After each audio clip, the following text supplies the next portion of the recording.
Assalamu alaikum wa rahmatullahi wa barakatuhu. We have been talking about the story of Zulqarnain, and we have now reached the point where we would like to introduce to you another story from the life of the Zulqarnain, as reported by Imam as-Suyuti in Ad-Durr al-Manthur, which is his famous work of tafsir, and also reported by Imam Ibn Abi Hatim and Abu Shaykh rahimahumullah. Abu Shaykh reports it in Al-Uzma, which is his famous work, and it is reported by Abdullah bin Abi Ja'far. He narrates that Zulqarnain was on his way to one of his expeditions when he ran across a bunch of people. It was actually an ummah, and their setup was very different than any of the setups that he usually would come across when he would come across people. And their setup was such that the entire settlement had no women. It was all men. And these men used to live in houses such that at the main entrance of each house there were graves. And all men would wear same clothing.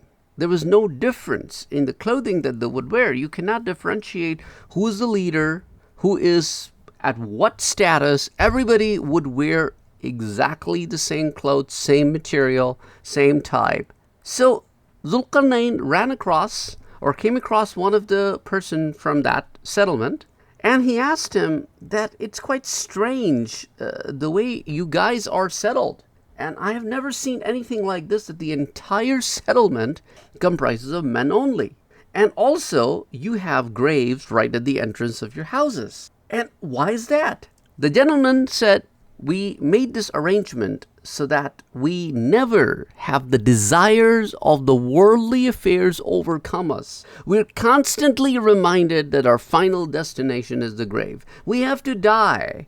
So this thing at the back of our mind, this constant reminder every day, as soon as you leave your house, you look at these graves, it is a constant reminder that one day we have to return to Allah subhanahu wa ta'ala, and we are answerable for our deeds. And then he said, okay, that makes sense, but however, what about all of you wearing the same clothing, same color?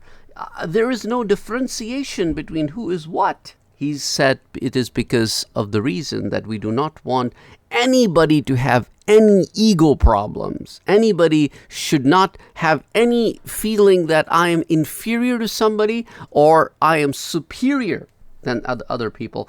So he said, okay, understandable. How about why no women, only men? He said, if you have any confusion about us, I want to clear that. It's not like this is men only settlement. We believe that the human race has moved forward with men and women. Allah subhanahu wa ta'ala has created men and women, and from their relationship, the rest of the human beings are produced. So don't think that this is some kind of a men-only settlement. However, what we have done is we keep our women and children in a nearby village or a nearby settlement. So anybody who feels that they need to go back to their woman and satisfy the needs of a husband and wife relationship, they go there and stay as long as they and their wife wishes, which could be a couple nights or however long they want to, and then they come back over here. Over here, we just indulge in worship of Allah subhanahu wa ta'ala, and that is our lifestyle. Zulqarnain said, well, that's not how you're supposed to live, but I will not force you because your entire society is structured that way. You have this rights of the husband and wife and the children that you go back and fulfill, but there is a lot more for you to do than the lifestyle that you have adopted. But I'm not going to force you out of it because you're not indulging anything that is hideous. However, do you have anything that you want from me, or is there anything I can help you with? So the man said, well, you're asking with such an authority, but who are you? We don't know who you are. He said, I am Zulqarnain. So the man said, what should I ask you? You own nothing. Whatever you have is not yours. It is Allah's. So why should I ask you?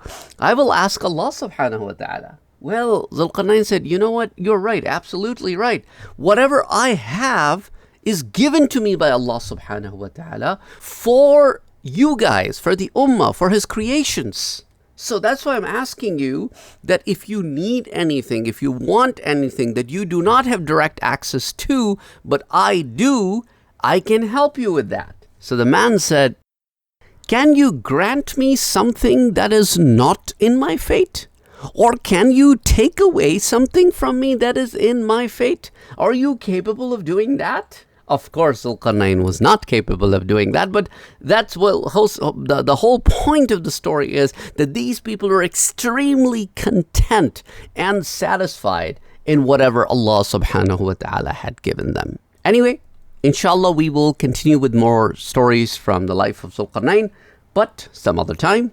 Till next time, take care of yourself. Assalamu alaikum wa rahmatullahi wa barakatuh.